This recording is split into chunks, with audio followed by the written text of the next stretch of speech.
नमस्कार. तर stars of बापच्या आपल्या न्यू एपिसोडमध्ये सगळ्यांचं खूप खूप स्वागत आहे. तर आज आपल्यासोबत आहे तनुजा चत्तर. तर तनुजा, आपल्याला थोडीशी ओळख करून द्या ना सगळ्या प्रेक्षकांना. तर मी तनुजा चत्तर, राहणार नान्नजची. मी आता BCA थर्ड इयरला आहे. BCA थर्ड इयरमध्ये ॲज अ अँग्युलर डेव्हलपर म्हणून मी VMS या प्रोजेक्टवरती काम करत आहे. तर तनुजा, मला तुला क्वेश्चन असा करायचा होता की तू बाप कंपनीबद्दल कसा म्हणजे विचार केला बाप कंपनीमध्ये यायचा? तर मी बाप कंपनीबद्दल मला असं केव्हा कळालं की मी जेव्हा 12वीत होते तेव्हा दीपक सर आमच्या कॉलेजमध्ये आले होते. त्यांनी लेक्चर घेतलं होतं आमचं बाप कंपनीत काय होणार आहे किंवा मग काय शिकवलं जाणार आहे. तर त्यांनी तेव्हा सांगितलं होतं की प्रॅक्टिकल नॉलेजवरती जास्त भर देण्यात येणार आहे. तर आम्ही तेव्हा तेव्हा वाटलं होतं की काही फ्रॉड असेल कंपनी वगैरे. तर मी घरच्यांसोबत हा क्वेश्चन मांडला. तेव्हा घरचे बोलले की फी वगैरे. तेव्हा मी म्हटलं ठीक आहे, विचारून बघते. आणि नंतर यूट्यूब्सवरती अजून काही व्हिडिओ आले होते. मग व्हिडिओ बघितल्यानंतर आम्ही 2 मार्चला किंवा 3 मार्चला आम्ही कंपनीमध्ये आलो. तर कंपनीमध्ये आल्यावर कन्स्ट्रक्शनचं काम चालू होतं. तर कन्स्ट्रक्शनचं काम चालू असताना आम्ही दीपक सरांच्या घरी थांबलेलो होतो. तर त्यांनी आम्हाला पुरेपूर इन्फॉर्मेशन दिली कंपनीबद्दलची की कंपनीमध्ये काय होणार आहे वगैरे. तर म्हणजे तू एक कंप्लीट इन्फॉर्मेशन घेऊन बाप कंपनीमध्ये आले. म्हणजे तुझ्या मनात डाऊट्स होते का काही? नाही, सरांनी आम्हाला कम्प्लिटली इन्फॉर्मेशन दिलेली होती त्याबद्दल ना. तनुजा, तू मला बोललीस की तू VMS या प्रोजेक्टवर काम करते. तर मला त्याबद्दल थोडीशी माहिती मिळेल का? एक्झॅक्टली काय आहे? हो, नक्कीच.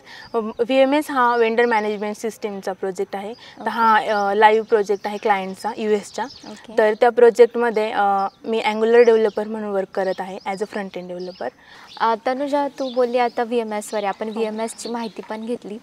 तर तुला फर्स्ट टू थर्ड इयरमध्ये काय एक्सपिरियन्सेस आले? जसं की जर क्लायंट प्रोजेक्टवर आहेस तू, तर ऑफकोर्स कम्युनिकेशन मॅटर्स. कम्युनिकेशन येतं, त्यामध्ये खूप सारे स्किल्स पण येतात. तू काय स्वतःला इम्प्रूव्ह केलं, कसं केलं? तर मी फर्स्ट इयरला असताना आमचे सॉफ्ट स्किलचे इंग्लिश ग्रुप डिस्कशन किंवा अजून खूप सारे लेक्चर्स होत होते. तर त्याच्यामध्ये माझा कॉन्फिडन्स बिल्ड झाला जेव्हा आमचे इंग्लिशचे लेक्चर व्हायचे तेव्हा.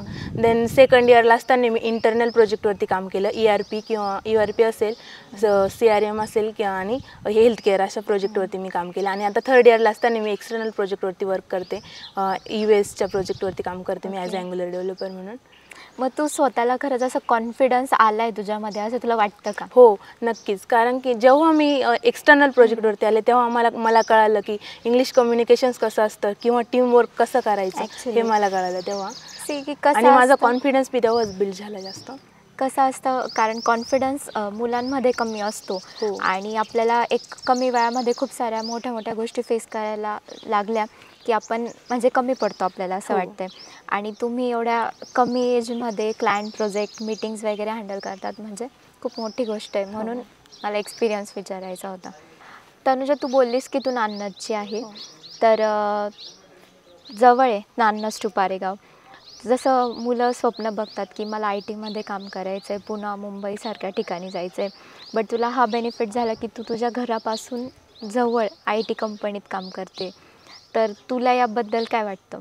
मला खूप आनंद वाटतो की कारण माझ्या गावापासून थोड्याच अंतरावरती पारेगावसारख्या खेड्यामध्ये सरांनी बाप कंपनी टाकली. आणि बाप कंपनी, मुलांची स्वप्न असतात की पुणे मुंबईसारख्या शहरामध्ये काम करण्याचं. तर मला हे स्वप्न माझं मी खेड्यामध्ये बघितलं आणि बाप कंपनीत मी ॲडमिशन घेतलं. बाप कंपनीमध्ये आलेला प्रत्येक व्यक्ती किंवा स्टुडंट हा ऑफकोर्स फ्रीडम घेऊन येतो एक शिकण्यासाठी, काहीतरी नवीन स्किल्स लर्न करण्यासाठी. तर तुझं बॅकग्राऊंड कसं होतं घरचं? तुझे पेरेंट्स कसे होते? They are agree for this things? म्हणजे तुला कसा घरून सपोर्ट होता हे जाणून घ्यायला आवडेल. ओके. तर माझे घरचे शेतकरीच होते. मम्मी पप्पा हे शेतीच करतात आणि ते शेतकरी आहे. त्यामुळं त्यांनी मला असं म्हटले नाही की तू असं हेच कर किंवा तेच कर. मला ज्या फील्डमध्ये इंटरेस्ट होता त्यांनी ती फील्ड मला निवडून दिली. मी म्हटले होते मला BCA करायचं आहे, तर त्यांनी त्या फील्डमध्ये मला म्हणजे त्या फील्डसाठी मला सपोर्ट केला. आता त्यांचा खूप सपोर्ट आहे की म्हणजे त्याच ट्रॅकने पुढे चालावं.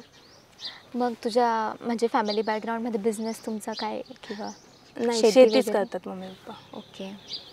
तनुजा, जसं की आपल्या कंपनीचे फाउंडर राव सर, तुला तर माहितीच असेल. तर तू त्यांना ॲज अ लीडर म्हणून कसं बघते?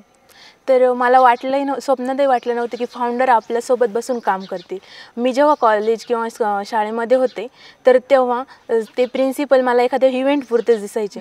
त्या इव्हेंट झाला की ते कुठे असायचे हे काही माहीत नसायचं. बट मी जेव्हापासून बाप कंपनीमध्ये आले तेव्हा मला कळालं की फाउंडर हा आपल्यासोबत पण काम करू शकतो. आज जसं की राव सर म्हणजे एकदम आदर्श व्यक्तिमत्व. ते आमच्यासोबत आम्हाला एखादी आता मी VMSवरती काम करते तर तेव्हा आम्हाला एखादी क्वेरी वगैरे असेल तर ते एकदम म्हणजे सिम्पल पद्धतीने आम्हाला एक्सप्लेन करून देतात ते. तर तू जसं बोलली की तू प्रोजेक्टवर आहेस, मग ऑफकोर्स वर्क वगैरे तुम्ही सगळं सोबतच करत असाल. काही क्युरीज आल्या, अडचणी आल्या तर तुम्हाला हेल्प करायला तुमचे सिनियर डेव्हलपर्स ऑफकोर्स असतील, तर ते तुम्हाला कशा प्रकारे मदत करतात? They are supportive or not? Yes, they are support. Because म्हणजे ते जेव्हा एखादी क्वेरी असेल तेव्हा जाऊ त्यांच्याकडे, तेव्हा ते एक्सप्लेन म्हणजे एकदम फ्रेंडली. ते तर एकदम फ्रेंडलीच आहे. त्यांना काही एखादी क्वेरी विचारली तर ते एक्सप्लेन करतात आम्हाला आणि समजूनही पूर्ण म्हणजे सिम्पल पद्धतीने समजून सांगतात की हे असं नाही, असं करायचं आहे. आपण कसं आपल्या एखाद्या फ्रेंडला विचारतो की हे असं कसं करतात वगैरे, तसं आम्ही आमच्या सिनियरला पण विचारू शकतो. काही कंपन्यांमध्ये असतं की सिनियर्स ते म्हणजे त्यांना विचारावं कसं, तर आपल्या कंपनीमध्ये तसं नाही. तर त्यांना आम्ही कधीही विचारू शकतो. कोणतीही क्वेरी आली तरी ते लगेच आम्हाला सांगतात. असं नाही की ते आम्ही एखादी क्वेश्चन केला आणि त्यांनी आन्सर दिला नाही. ओके. हा थोडा डिफरंट क्वेश्चन आहे माझा तुझ्यासाठी. लाईक तू बघितलं असेल की कॉर्पोरेटमध्ये मोस्ट ऑफ ऑल आपण इंग्लिश कम्युनिकेशनवर जास्त भर देतो. तर तुमच्या कंपनीमध्ये कसं आहे? कारण सगळे मुलं हे खेड्यातून आले आहेत. खेड्यातले ऑफकोर्स बाप कंपनी ही खेड्यामध्ये आहे. तर मग त्यांचं कम्युनिकेशन स्किल कसं इम्प्रूव्ह झालं? आणि आत्ता क्लायंट प्रोजेक्टवर आहे म्हणजे तुम्हाला बोलावंच लागत असेल, कम्युनिकेशन तुमचं इंग्लिशमधून असेल. मग तुम्ही कसं टॅकल करतात त्या गोष्टी, किंवा तुम्ही कसं इंग्लिश शिकलात? तर आम्ही फर्स्ट इयरला असताना आमचे तर इंग्लिशचे लेक्चर झालेच होते आणि सेकंड इयरला असताना असं केलेलं होतं की कंपल्सरी इंग्लिश बोलायचं. मग आम्ही ठरवलं की बोलू. तर म्हणजे जेव्हा बोलतो तेव्हाच कळतं की इंग्लिश किती हार्ड आणि किती इझी आहे. तर इंग्लिश ही IT सेक्टरसाठी तर खूप इम्पॉर्टंट आहे. आम्ही सेकंड इयरला असताना इंग्लिश स्टार्ट केली होती बोलायला, बट थोडं गुतायचो. बट म्हणजे इतकं कम्फर्टेबल म्हणजे वाटत नव्हतं इंग्लिश बोलायला, कारण की इतकं मराठीत वाटतं. म्हणजे स्टार्ट तर आम्ही असंच इंट्रोडक्शनपासून केलं होतं. आम्ही जेव्हा आलो तेव्हा आम्हाला इंट्रोडक्शन कसं करायचं ते मराठीतून आणि लिहून दिलेलं होतं आणि ते इंग्लिशमध्ये ट्रान्सलेट करायला सांगितलं होतं. मी असं ऐकलं होतं की तुम्ही फाईन पण घ्यायचे काही इंग्लिशमध्ये जर बोलले नाही तुम्ही. हो, जेव्हा म्हणजे इथं कंपनीत आल्यानंतर त्यांनी आम्हाला फाईन केलं होतं चालू. जेव्हा जो मुलगा इंग्लिशमध्ये बोलणार नाही त्यासाठी फाईन होता 50 रुपये. खरंच एक चांगली सुरुवात होती. त्यामुळेच मुलांचा कॉन्फिडन्स बिल्ड झाला आणि इंग्लिश कम्युनिकेशन पण वाढलं. त्यांनी आमच्यासाठी खूप साऱ्या ॲक्टिव्हिटीज केल्या होत्या इंग्लिश बोलण्यासाठी, जसं की ग्रुप डिस्कशन असेल, यासारखे भरपूर साऱ्या ॲक्टिव्हिटीज आहेत. हां, रिसेंटली तुमच्या काय ॲक्टिव्हिटीज चालू आहे का इंग्लिश स्पीकिंग बाबतीत? कारण सगळ्यांनाच एक प्रश्न असतो की इंग्लिशमध्ये बोलायचं तर स्टार्टअप कुठून करायचं? काही जण बिगिनर्स असतात, काही मिडल झोनमध्ये असतात. मग तुम्ही आत्ता रिसेंटली ॲक्टिव्हिटी कोणती चालू असेल का तुमच्या? हो, आता न्यूजपेपर रिडिंग्सची ॲक्टिव्हिटी चालू आहे. तर त्यानंतर ग्रुप डिस्कशन पण घेतलं जातं. त्यानंतर डिबेट केलं जातं, म्हणजे समोर येऊन बोललं जातं. तनुजा, तुझं आत्ताचं जे एक्झिस्टिंग नॉलेज आहे त्यावर तर तू म्हणजे मी शुअर आहे की तू एक चांगल्या प्रोजेक्टवर काम करते, एकदम व्यवस्थित हँडल करते सगळ्या गोष्टी. तर तू या नॉलेजवर तू स्वतःला कुठे बघते? तर म्हणजे आता माझ्याकडे भरपूर नॉलेज आहेच, बट मी अजूनही शिकायचं थांबलेलं नाही. अजूनही मी वेगवेगळे टेक्नॉलॉजीज शिकते, जसं की Node.js असेल, AWS असेल, डेटा.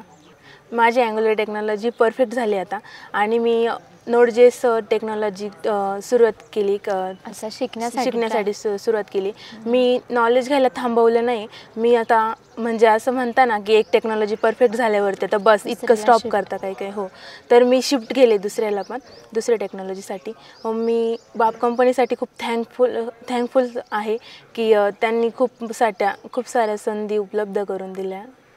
तनुजा, तर आपले जे आत्ता 12वी पास आउट होणार आहेत जे मुलं आपले कॉलेजेसमधून, तर तू त्यांना काय मेसेज देशील जर त्यांना IT रिलेटेड करिअर करायचं असेल तर तुला काय वाटतं, कशी आहे बाप कंपनी?